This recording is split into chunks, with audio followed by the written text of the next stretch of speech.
Perkenalkan, nama saya Prihartono, tapi saya lebih dikenal di akun Facebook saya Iping Pri. Asli dari Dukuh Bakungan, RT 01 RW 04, Desa Jenarwetan, Purwodadi, Kabupaten Purworejo, Jawa Tengah. Nomor kontak WA saya 081226075951, Mas. Nama farm saya Natural Ayu Farm. Kalau saya beternak entok itu sudah lama sebenarnya, Mas. Cuma waktu dulu kan masih main lokal, Mas. Main lokal, jadi belum berkembang seperti zaman sekarang. Kalau sekarang kan mainnya entok Rambon hias, Mas. Populasinya sudah berapa? Kalau populasi sebenarnya keluar masuk, Mas, karena kalau saya beli laku saya jual gitu, Mas. Cuma untuk saya breeding sendiri cuma menyisakan 5 indukan, Mas. 5 indukan saya silang-silangkan menjadi entok hias.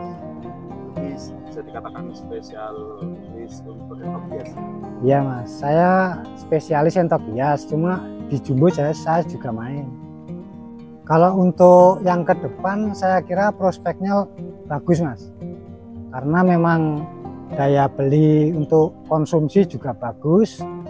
Kalau untuk entok-entok Rambon yang kita sifatnya hias itu kan ada kontesnya, Mas, jadi menarik untuk peternak-peternak pemula bisa lebih semangat gitu, Mas.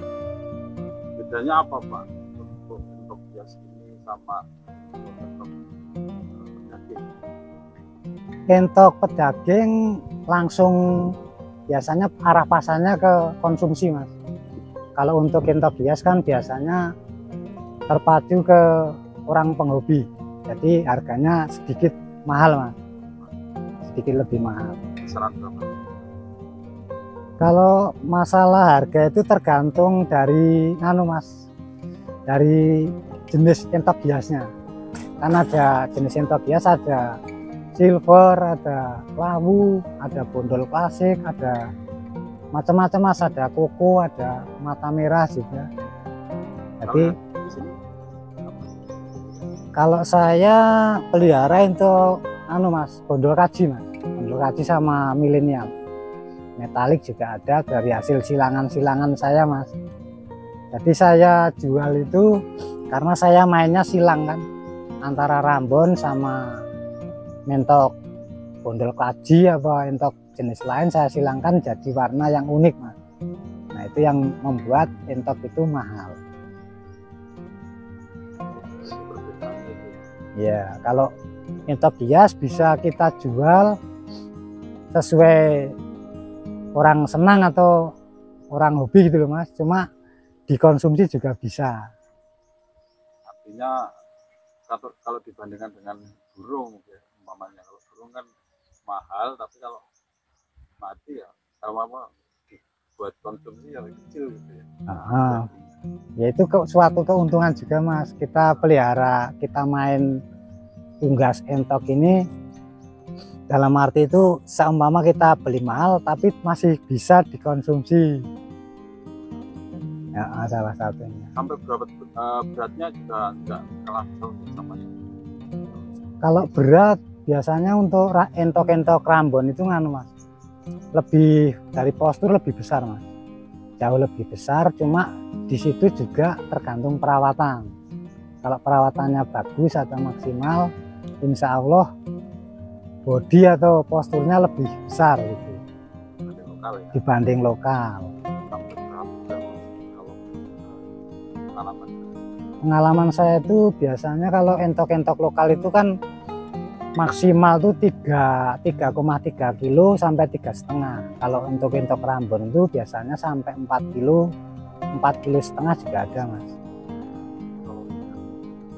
Lumayan, Mas, dengan pola makan yang sama, perawatan yang sama, cuma dari keuntungan lebih banyak, Mas. Itu salah satu kenapa kok milih hias juga. Iya, Mas. Jadi seumpama kita arah pasarnya kan penghobi mas kalau entok bias. Seumpama tidak laku di penghobi, kita jual di pasar atau konsumsi masih bisa.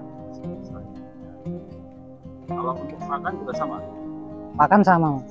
Makan saya menggunakan itu nasi aking sama dedak juga jagung giling mas. Kadang sayur-sayuran sisa dari dapur atau dari sawah saya ambil sayuran gitu, saya kasih makan ke entok saya. Berarti dari awal pertama budidaya entok bilang langsung bias? Dulu lokal mas, lokal. Setelah lokal itu booming dragon mas, waktu itu dragon. Akhirnya saya ke dragon, habis dragon langsung Rambon mas. Nah sekarang berhubung perkembangan, saya silang-silangkan mas antara Rambon sama dragon menjadikan warna yang unik. Tuh. Jumbo juga dikonteskan sekarang? Jumbo juga ada kontesnya mas. Sekarang malah justru untuk prospek entok jumbo itu lebih bagus karena memang dari postur bobotnya itu lebih cepat berkembang dibandingkan jenis entok lain mas. Entok jumbo.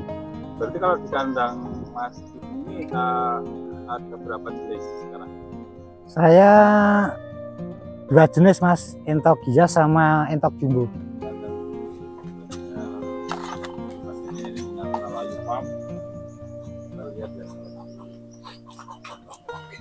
Bisa dijelaskan mas, ini apa ini?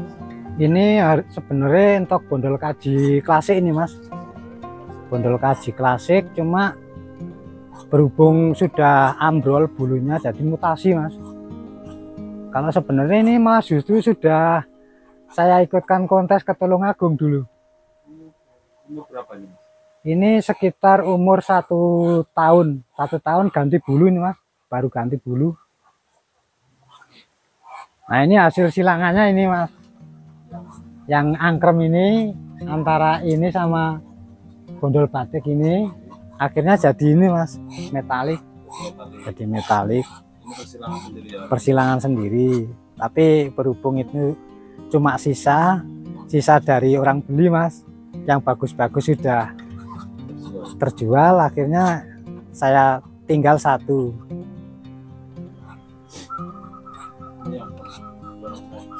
Bondol kaji klasik mas aslinya, cuma dia mutasi kan,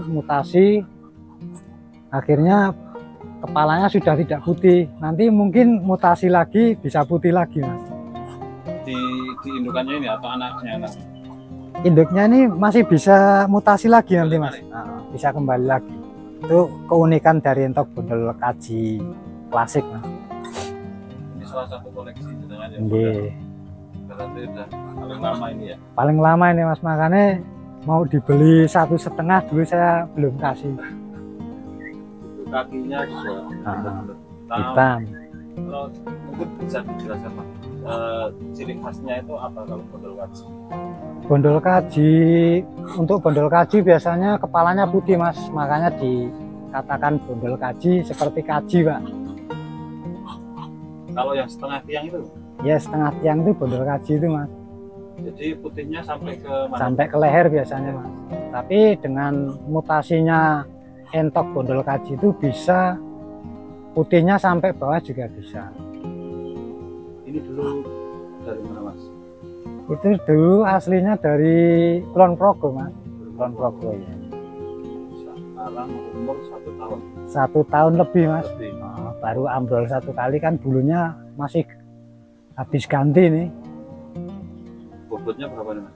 Ini saya timbang terakhir 4,7. 4,7 ya. Ya. Kalau produktivitas telurnya bagaimana?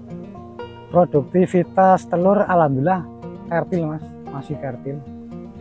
Ini betina atau jantan? Ini jantan mas. Oh, jantan. Nah, yang betina yang ini. Nah ini betina ini dulu awal-awalnya betina ini malah justru pertama kali di Purworejo ini.